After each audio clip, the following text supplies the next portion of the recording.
let's see, I was speaking of my mother. I should tell you that in 1952, when Ida and I moved into our first house on 69th Street, 919 North 69th Street, 69th and Izzard, my mother and sister Belle and nephew Stanley moved from 19th Street. That was in 1952. They moved to Dundee, 5105 Capitol Avenue, where my sister Belle and her son Stanley's a bachelor, he never got married, where they still live. My mother died at the age of 76 in 1955, shortly after Bruce was born. I had mentioned that my dad had died in 1946. He was only 67, but of course I thought he was an old man at the time because I was only 25 years old, I guess. So I think from there, I think I mentioned the fact that when a number of years after we moved into the house on 88th Street, where we live now, we joined the Highland. Shortly after we joined, Frank Goldberg became president of the Highland, and he asked me to become secretary, which I did. I was secretary of the Highland Country Club for about 8 years. I was on the board, I think probably for most of that time, and I became their attorney and continued on their attorney even after I was off the board and secretary, until I eventually turned the legal part of it over to Steve Reiches, and my partner in Steve Reiches is still their attorney. During those years, our law firm grew. I had mentioned that Dave and I, in 1950, I think, changed the name of the firm to Bieber and Richards. Joe Pollock joined us for a number of years. The firm was known as Bieber, Richards, and Pollock. We hired some associates. My partner, Dave Bieber, died unexpectedly of a heart attack in February of 1974. And the name at that time was the name of the firm. The name of the firm was Richards, Reiches, Brown, and Zabin. By then, two of our associates had become partners. One of them was Paul Brown, who was besides practicing law, was a Big 12 football official, and he was on the crew that gave Missouri, they gave Colorado a fifth down, which allowed them to win the game and go on to win the national championship. They called him Fifth Down Brown after that. And the other one was Steve Reiches, who was, of course, a nephew of Sam Bieber and Phil Klepsnick. He went to Harvard Law School and then joined our firm. And so the name was Bieber, Richards, Reiches, and Brown. And after 5 years, we changed the name to Richards, Reiches, Brown, and Zabin. Harold Zabin, a native of Sioux City of Iowa, who had been in the county attorney's office and had the civil department of the county attorney had an office in our building, in the Service Life building down the hall from us, and we got to know Harold, and he wanted to get into private practice, so he joined our firm, and then a number of years later, we changed the name to, as I said, Richards, Reiches, Brown, and Zabin, and then in a client of ours, Milt Coffey, had built an office building on 69th and Pacific Street. Milt had bought the H.A. Wolf Company from Justin Wolf, who was Harry Wolf's son. It was a real estate development, management, construction, insurance, a multifaceted business. Milt Coffey, who was a good friend of mine, he had been the vice president, head of the mortgage loan department of the Center Bank, which is a bank that our firm organized. He bought that company, and what was that? Oh, he built an office building on 69th and Pacific Street, and we had opened a satellite office there before Dave died, And after Dave Beaver died, we decided to leave downtown and move out west altogether, and we moved to 69th Pacific after being, as I said, about 30-some years in the Service Life Building. We stayed there 11 years, and then we moved to One Pacific Place, which was the nicest offices we ever had. Those were beautiful offices. We moved in about 2 years after the building was built. We looked at it when it was built, but they wanted too much money at the time. And I don't think they came down in the rent, but they came down on the common area maintenance fees and so forth. So we moved in there, and we were there for 5 years. And about a year before we moved from there, Paul Brown left. He had a son that was graduating law school and a daughter that was going to law school, so he wanted to go out for himself. He left us. And when our lease was up for renewal at One Pacific Place, which was in 1994, I was 1994. I was over 70 years old at the time, and I didn't want to sign another long-term lease, and our option provided a substantial increase in rent. So we decided that it probably would be better if we merged with a larger firm, because it's more economical if you can spread the overhead over more lawyers instead of spreading them over 8 lawyers like we had. The costs like library expense, telephone, receptionist, conference rooms, fixed costs that you could spread out. So we looked around, and we found out that Truman Clare, who was the senior partner of Marks Clare at the time, they had room for 5 people in their office. So we decided to merge with them. There was me and Steve Reiches and Harold Zabin and Myron Kaplan, who's been with me for about 20 years, and Dave Wilson, who's been with me about 15 years, and one of our paralegals, Patty Kanan, moved with us, and she's still with me. She started in 1973 before Dave Beaver died, so she's worked for me for. She started out as a receptionist, then became a secretary, and we trained her as a paralegal. She's a very competent paralegal now. She's worked for me for about 30 years.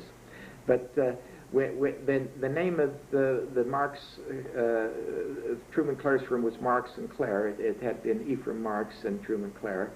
And our firm name was Richards, Reiches, and Zabin.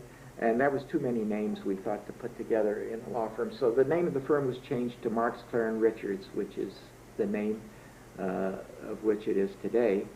And I gave notice last year that I thought I was overdue retiring, since I'm going to be 80 years old my next birthday. No, I am 80 years old. What's the matter with me? I was 80 last May. And so I withdrew as a partner in the firm the first to last year, and I'm there of counsel, which means I do just, I do some work for clients, but mostly helping the other lawyers out in the office. That kind of takes care of the, well, we moved, of course, then from One Pacific Place to 116th and Miracle Hills Drive, where the office now is. And we had 18 lawyers there, and I think we have about 17 lawyers in the office now. Getting back to our personal lives, while we lived on, I have always been involved in community activities. I was very active in AZA, as I mentioned. I was active in the Round Table of Jewish Youth, which was a group with representatives of all the youth clubs in Omaha. I was president of that group, and I remember I was crowned king or something one year. And I was always around the Jewish Community Center, and after we were married, I was on the board of Bethel for a number of years. I was instrumental in helping acquire first one site at 126th and Dodge for a new synagogue, which we eventually sold, and then acquired the present site on 144th in California. I got active in the Jewish Federation. I was chairman of the Family Service Committee. I was on the ADL committee, on some others, and eventually I got appointed to the Bureau of, well, it's called the Jewish Senior Services now. It was Bureau for the Aged, it was called, which ran the Dr. Philip Scher Home for the Aged on 42nd and Grand Avenue. I was very much involved in building the new Bloomington home. I was chairman of the site committee, but before that I was responsible for getting the Livingston Plaza apartments built. It didn't wind up the way I anticipated. I anticipated to be an assisted living facility, and the Livingston Foundation, which I have represented ever since Dave Beaver died in 1974, put up the seed money to build that and a new Bloomington home, a new nursing home. But we were talking about building an assisted living facility when Ted Selden said that there was money available from the federal government for 100% loan to build 52 apartments for low-rent housing. So that's the direction we went, and that's how the Livingston Plaza got built. I handled all the legal work for that and for the Bloomington home. And I've been more or less on the Bloomington home board ever since. They wanted me to be president of Jewish Senior Services, which I've turned down several times because I felt if you take on that kind of an obligation, you have to devote the time necessary to do a good job, and I never felt that I had the time to do it.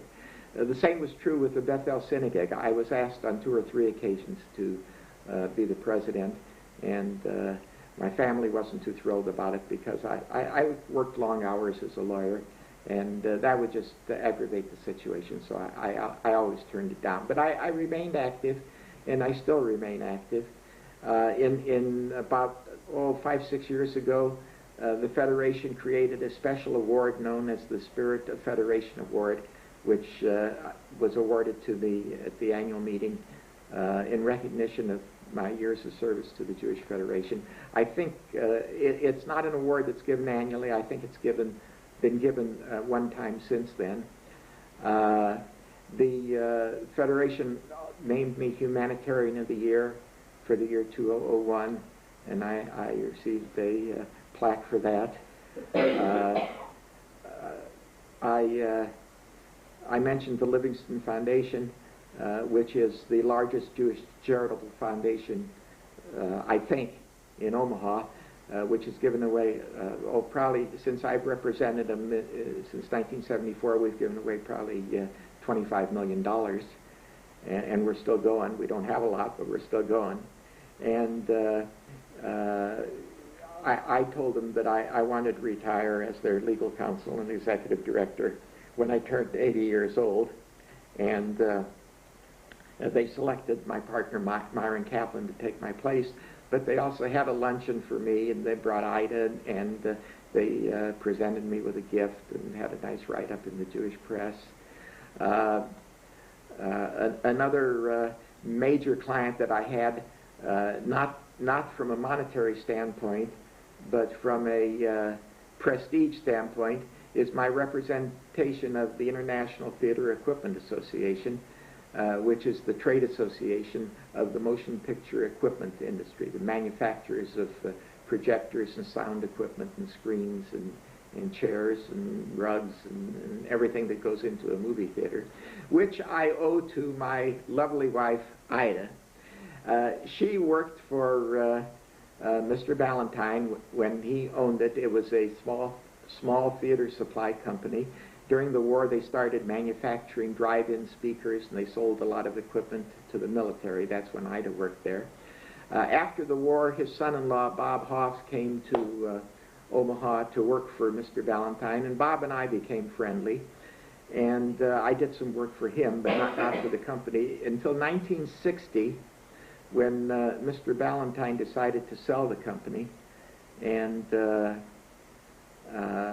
his lawyer at the time was an elderly gentleman who didn't want to make the trip to Philadelphia with him to close the deal, so he hired me to do it.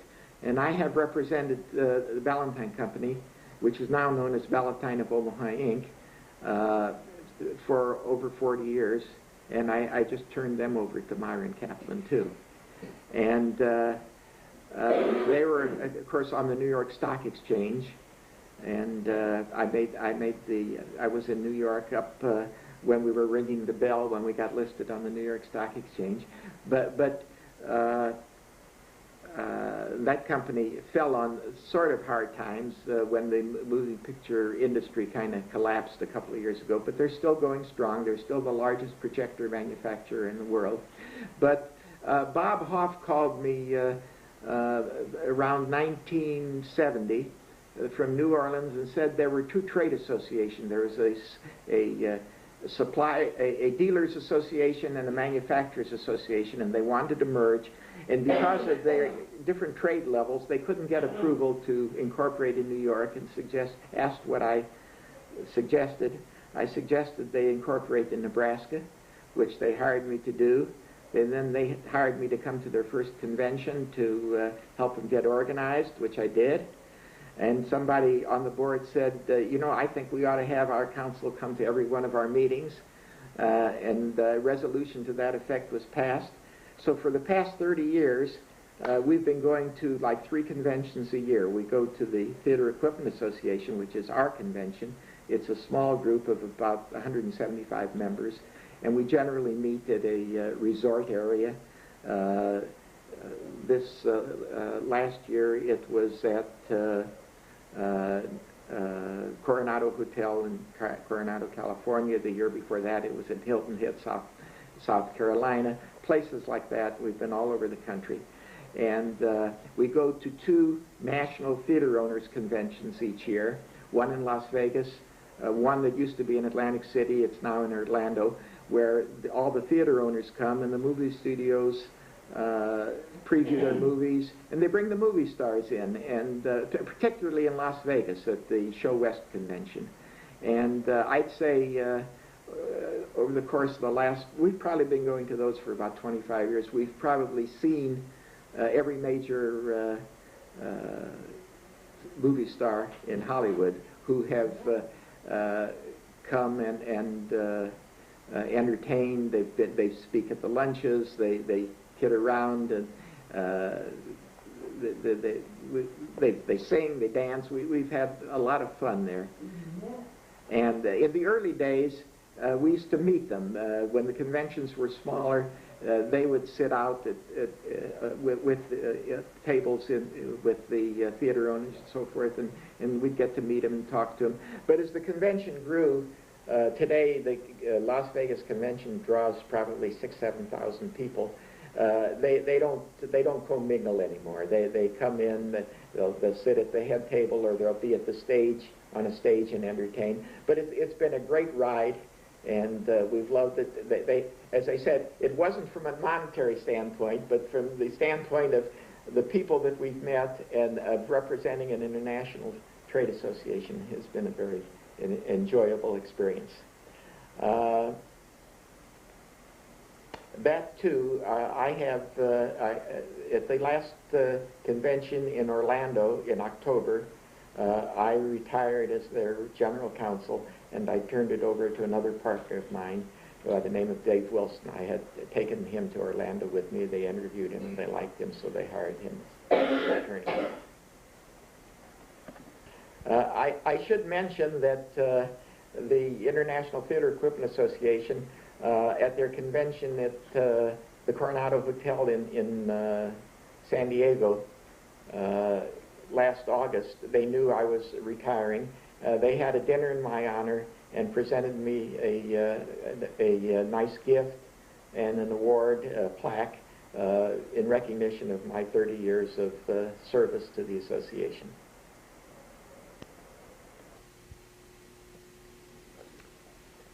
Well, I'm fortunate. I had an opportunity to view the part of the tape that we've recorded so far, and I have a chance to go back and make a few corrections and add some anecdotes that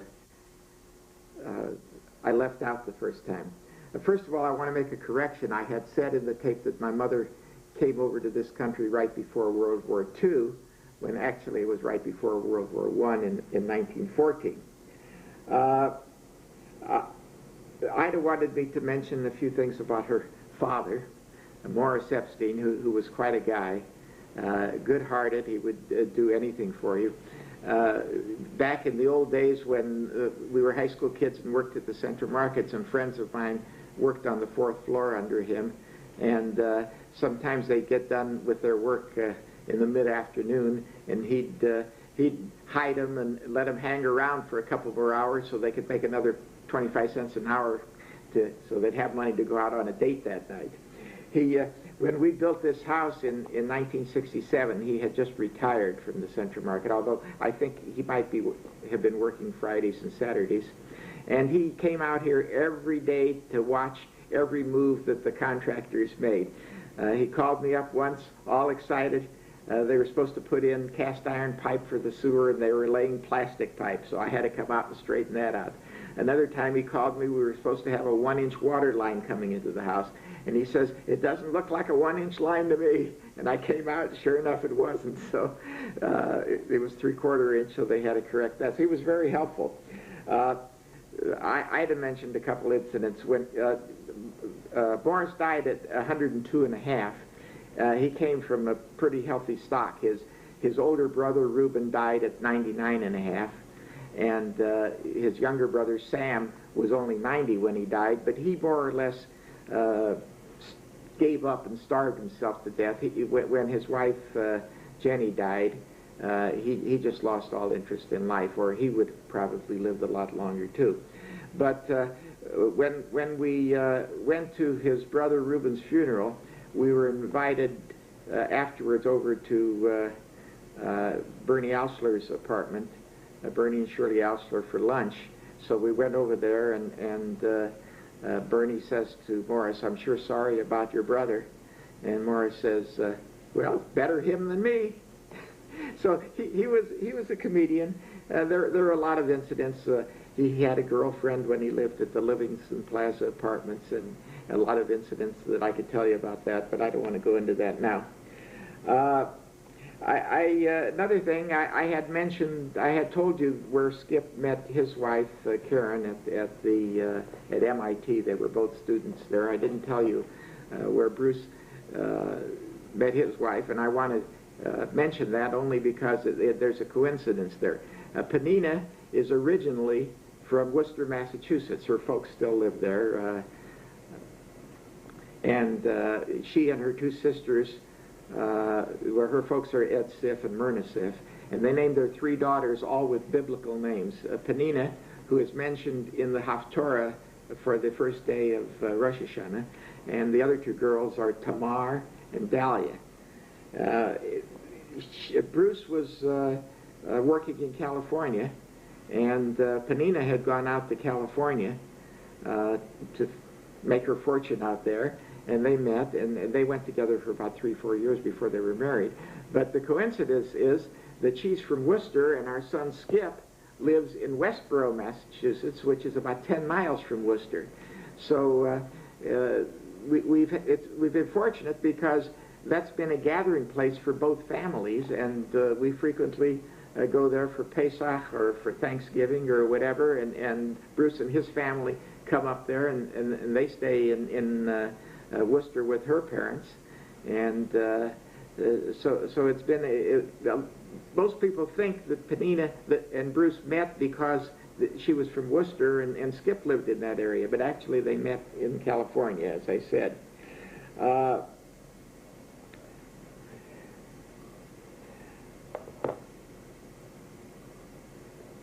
Let me go back to try to pick up where we left off.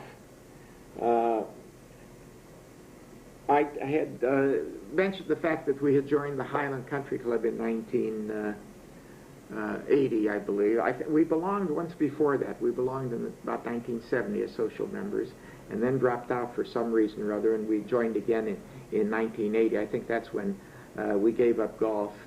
And about a year after I joined, I was asked to be on the board, which I did, and after I was elected to the board, I was elected secretary, and I served as secretary of the Highland for 6 years, and I was on the board probably a total of about 10 or 12 years.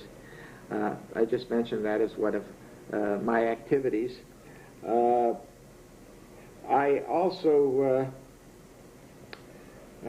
should mention the fact that, well, let me go back. I don't know if I brought you up to date on our law firm.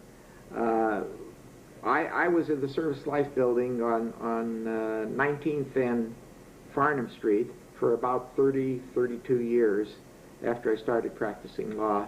I had mentioned the fact that Dave Bieber died in 1974. The firm became known as Bieber and Richards. Joe Pollock was with us a while. It was known as Bieber, Richards, and Pollock. Then after a few years after Dave died, we dropped his name from the firm and changed it to Richards, Rikus, Brown, and Zabin. By that time, Steve Rikus, Henry Rikus' son, had joined our firm, and Harold Zabin, who had been in the county attorney's office, who had an office down the hall from us, he joined our firm, and Paul Brown, who was a temporary of Steve's and Harold's, they're all about the same age, had joined the firm, and we became known as Richards, Rikus, Brown, and Zabin. In well, I can't tell you the exact year. I think it was about 79. We moved to the Overland Wolf Center on 69th and Pacific Street. That building was owned by a client of ours, Built Coffee, and we had a satellite office out there for a while, for a number of years, and then we decided to move out west entirely. I fought it for a long time, but once we moved out west, we were sure glad that we did, because it was so much more convenient than going downtown, and actually it was more convenient for our clients, because many of them were out west anyway, and parking was right by the door, and after a short while I realized that I wouldn't move back downtown for anything. We were in that building for 11 years, and then we moved to One Pacific Street, One Pacific Place, which is the a new building that went up at 101st and Pacific, and we were there for 5 years, and our lease was up, and we had an option to renew it, but at a much higher rent. And by that time, I was already in my 70s, and I didn't want to sign another long-term lease. And we figured, we were a small law firm. We had 8 lawyers at the time, and we figured it would be much more economical if we joined a larger firm where you can spread out the fixed costs among more lawyers. And as luck would have it, Steve Rikus and Truman Clare struck up a conversation at the Jewish Community Center one day, and Truman said that they had room in their office for a number of lawyers, and why don't we talk about a possible merger of the two firms, which we did, and in 1994, our firm moved over into Marks Clare's offices, and we changed the name of the firm to Marks, Clare, and Richards. Paul Brown had left us about a year or two before we merged. He had a son and daughter, both of whom had become lawyers, and he wanted to practice with his family, so he left us, and so we became part of Marks, Clare, and Richards, and I've been there ever since. A year ago, at the end of 2001, I told him that I thought it was time I withdrew from the partnership. I wanted to semi-retire, which I did, and I became of counsel. So this past year, I've still been working a lot, but I've probably averaged about half-time, maybe 20, 25 hours a week, and hopefully next year it'll be less than that. So that brings you up to date on our law firm. I also wanted to talk about our civic activities. Well, first of all, when we moved into the house here, we joined a couple dancing clubs. We became, even if I have to say so myself, we became pretty good dancers. We took Latin dancing, and we were very active in that area for a number of years until Ida's back got bad and she couldn't dance anymore. Now my back is bad and I can't dance anymore. Anyway, we became very active in affairs. Ida was active in the National Council of Jewish Women. She used to volunteer in hospitals. She used to teach English to Vietnamese children. When our kids were small, she was den mother of Boy Scouts or Cub Scouts or whatever. And unfortunately, as she grew older, her health wasn't that great, and she had basically arthritis and some other side effects from that, so her activities became less. I had become active in the Bethel Synagogue. I was on the board for a number of years. I was vice president for several years.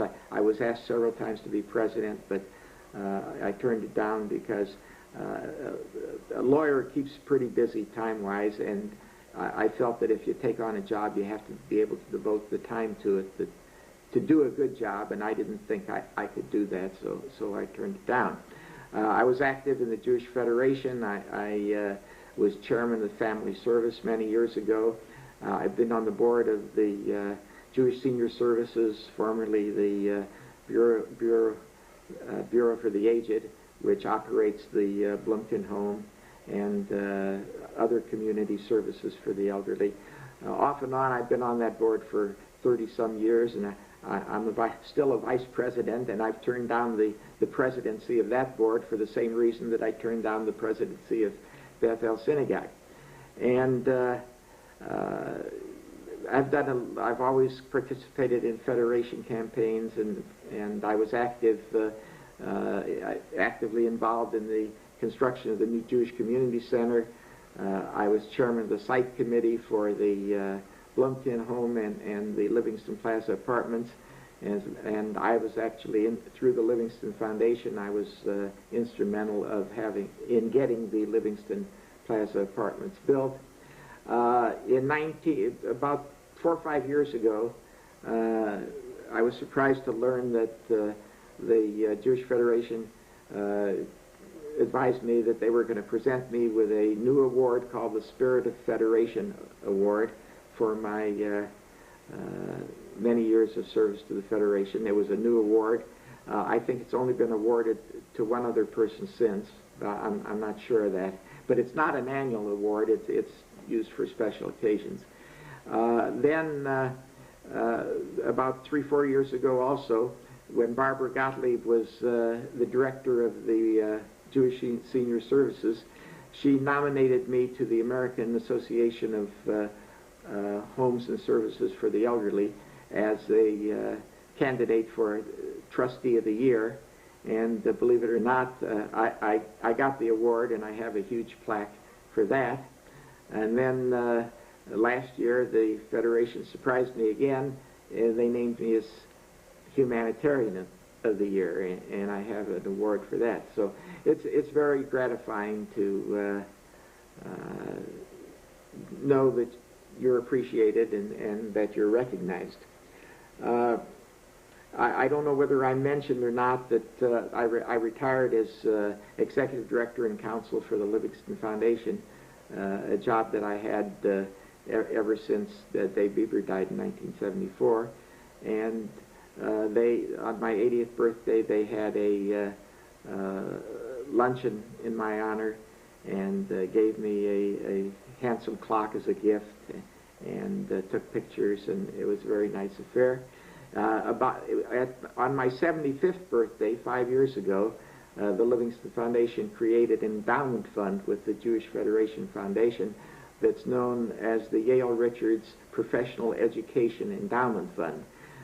They contributed a sizable sum of money to that fund, the income from which is used to hold seminars for professional accountants, lawyers, insurance people, people who are involved in promoting charitable giving, to teach the professionals what the strategies are and what the techniques are in ideas for tax saving and drafting documents for charitable trusts and those kinds of things. And they also have, they bring in speakers from university professors or tax experts, and they've had 3 seminars so far. The last 2 of them have been held jointly with the Omaha Community Foundation. And in conjunction with that, they also have a meeting of people, charitable prospects, donors in the community, to acquaint them with things that they can do to save taxes and plan their estate, including charitable giving. Also, in connection with my community activities, this happened very early when I started practicing law in the late 1940s. The B'nai B'rith came to Omaha, and the young men that returned from World War II weren't joining up B'nai B'rith. Most of the members were elderly, and they wanted to attract the young people, so they wanted to form a young man's lodge in Omaha. So they approached Harold Zelinsky, who's deceased now, and me to try to organize a lodge, which we did, and in no time we had about 250 members. And of course, in recent years, all fraternal lodges have suffered membership. The Masons, the American Legion, the Eagles, and the B'nai B'rith has also. So the 3 lodges, I don't know, about 5-10 years ago, the 3 lodges in Omaha merged. There was the Cornhusker Lodge, which was in South Omaha, the main lodge, which was Henry Munski Lodge, and the Cornhusker Lodge. Could we take a break for a second? Well, I've kind of brought you up to date on my life. There's one very important thing that I probably overlooked, and that's talking a little more about Ida and me as a married couple. I can truly say that unlike the person who said he's had 10 years of happily married life, and they asked him, someone said to him, "You've only been married 10 years?" He said, "No, I've been married 50 years, but I've had 10 years of happily married life." Well, I've been married to Ida. We celebrated our 57th anniversary on December 16th of this year. We've been married 57 years, and I can say that I can speak for both of us in saying we've had 57 years of happily married life. Sure, we've had our problems, we've had our arguments, we've had our disagreements, but we wouldn't be human if we didn't. But as a general rule, we've been very close to each other, and had an opportunity not only living together, but traveling together. We've fortunate in having been able to travel quite a bit. We've been to the Orient, we've been to Europe, we've been to England. We've been on probably a dozen cruises or so to the Caribbean, to the North Sea, to the Mediterranean, the Greek islands. We've been to Israel. We've been a number of times to Canada and Mexico, and we really enjoyed cruising, and we did quite a bit of that. We generally went with Buzz and Betty Rubin.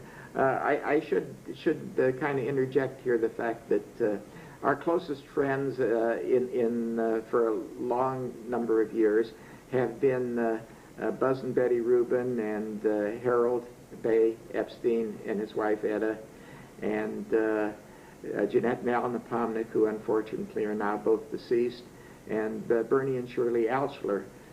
Shirley is now deceased.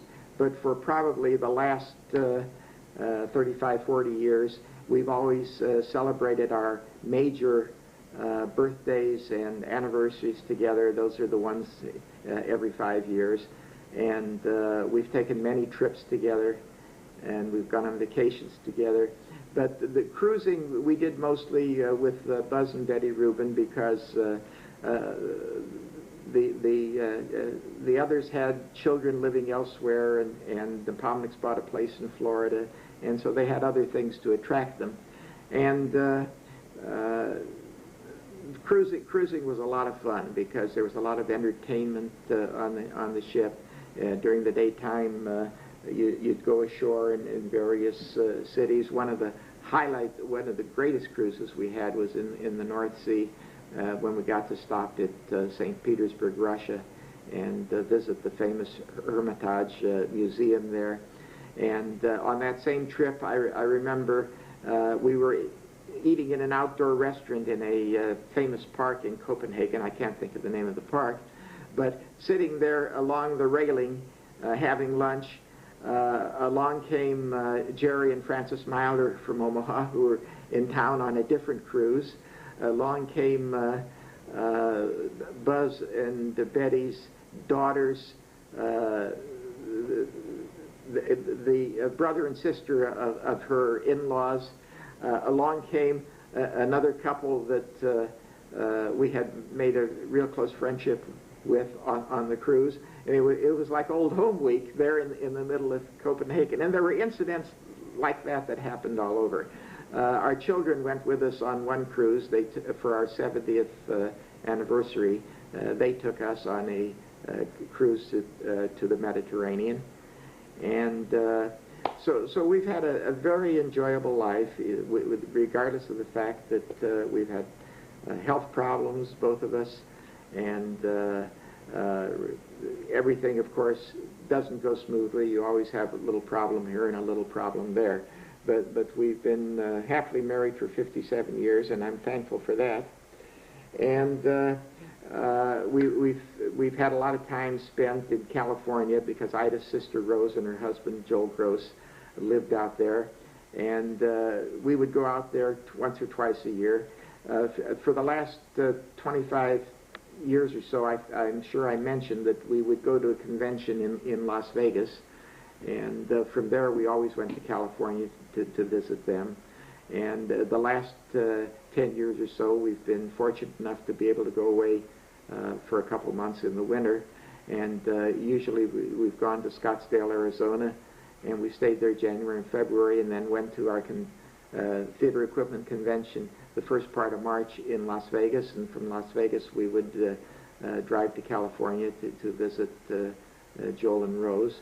So we've had a lot of time we've spent away from home together, and we've been very close and very fortunate. But despite all our travels, I can say that there's no place like home, and we've enjoyed living in Omaha, Nebraska. We enjoyed our home. We think it's a great place to raise your kids, and as they say, there's no place like home. So I think I can't think of anything exciting or interesting to add at this time. So whoever watches this tape, I thank you for viewing and listening. I'm back. I forgot to tell you one important detail. I've been asked so many times how I got the name Yale. I think I told you how we got the name Richards, but I didn't tell you how I got the name Yale. My Hebrew name is Yoel, and my mother had a brother named Yoel, actually, but they were Litvaks, so they pronounced it Yale. And so when I was born, they gave me the Hebrew name ostensibly of Yale, which is technically it's Yoel. And somebody in the family said, well, gee, that's a nice sounding name. Why don't you just leave that as his English name? Which is what they did. And so my English name is Yale and my Hebrew name is Yoel. I've been asked many times whether I was named Yale because my dad, was it because my dad went to Yale University? And I assured him my dad went to Cheder in the old country. He never went to Yale University. Thank you. You're looking at a picture of me that was taken when I was about 19, 20 years old on the corner of 20th and Dodge Street in front of the old Jewish Community Center building. This is a picture taken during World War II in 1943.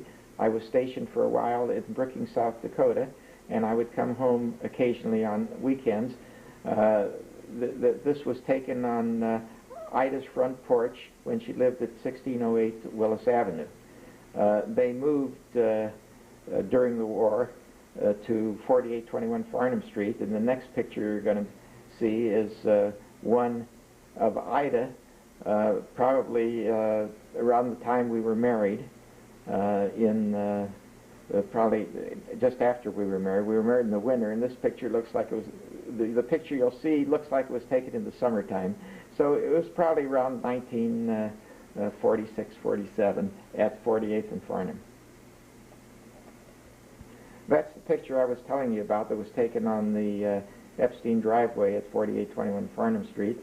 And you can see that Ida was a pretty girl and stacked pretty good, built pretty good. And everybody asked me how I was lucky enough to land her. And so I've been proud of her and proud of this picture. Here we are about 55 or 60 years later. This picture was taken on my 80th birthday this year at a luncheon that was given in my honor by the Livingston Foundation trustees. This is our picture of our wedding party taken on December 16th, 1945, when we were married. I'd like to identify the people in the picture for you. Of course, in the center of the back row is Ida and me. To the upper left is our brother-in-law, Joel Gross, Ida's sister's husband. The next is Ida's brother, Simon, who now lives in Las Vegas, Nevada. And on the other side, next to me, is my cousin Marvin Richards, commonly known as Blackie, and Harold Epstein, commonly known as Bay Epstein. The ladies in the front, the bridesmaids, starting at the left, is her maiden name was Mickey Goldberg. She is now Mickey Greenberg, married to Mort Greenberg. They live in Scottsdale, Arizona. Next is her maiden name was Etta Gorelick. She's married to Bay Epstein, and she's about a second or third cousin of Ida's.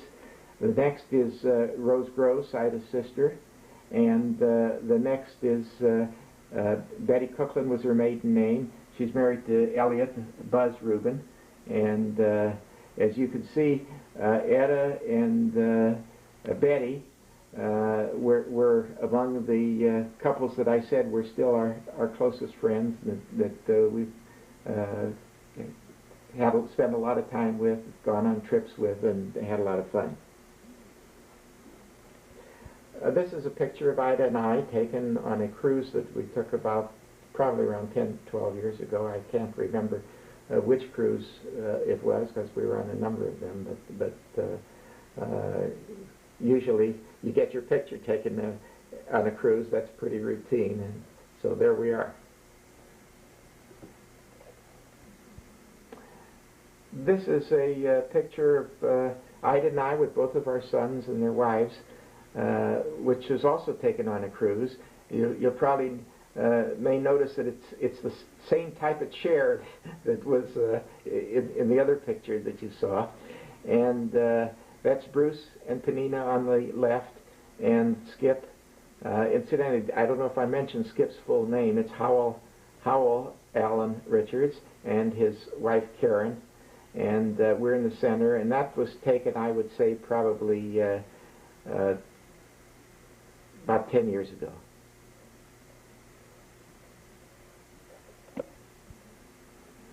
This is a picture of our family that was taken in Bruce's home in Atlanta, Georgia,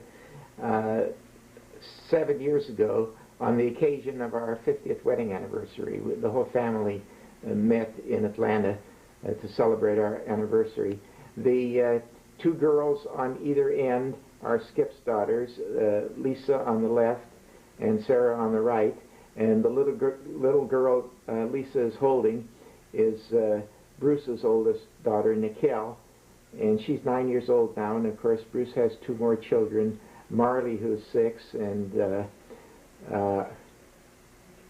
Alden, who is 3, about to be 4, who are not in the picture because it was taken before they were born.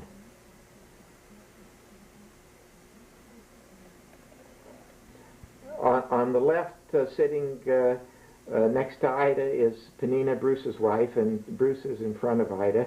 And Skip is sitting on the right, right next to me, and above him is Karen, his wife, and I identified the children already.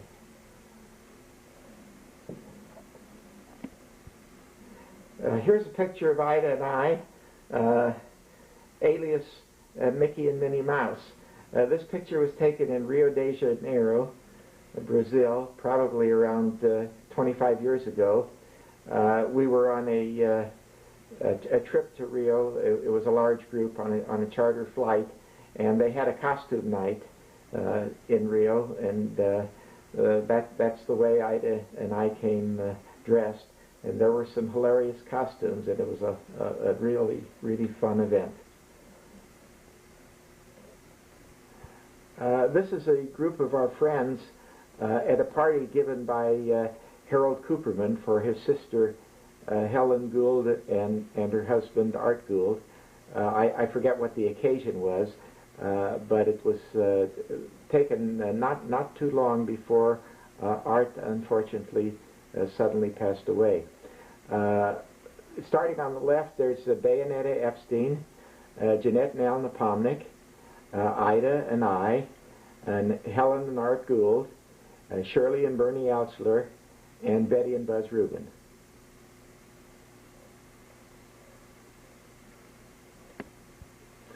This is a picture of Ida's family taken during World War II. When the family got together for her brother Simon's wedding, that's her brother Simon in uniform in the upper right, and his wife Irene, and Ida, of course, on the left, and Ida's mother and father, and Rose, her sister Rosie, on the right. The only member of the family that's missing is Jaime, who, as I mentioned in the interview, was killed in World War II. He was a medic, and he went out under fire to save some fellow soldiers from Japanese fire, and against orders, because it was a very dangerous situation. He rescued several people. On the next try, he was shot and killed, and he received the Silver Star, some other medals. There was an effort made by the Nebraska Congressional Delegation to get the Congressional Medal of Honor for him posthumously, but because of some quirk in the law, he could not qualify for it. You will see, the next picture you'll see will be Ida's brother Jaime. This is a picture of Jaime in uniform. I don't know where the picture was taken, but as I told you, he was killed in action trying to save some soldiers' lives in December of 1942, and he was buried on New Guinea, where he was killed.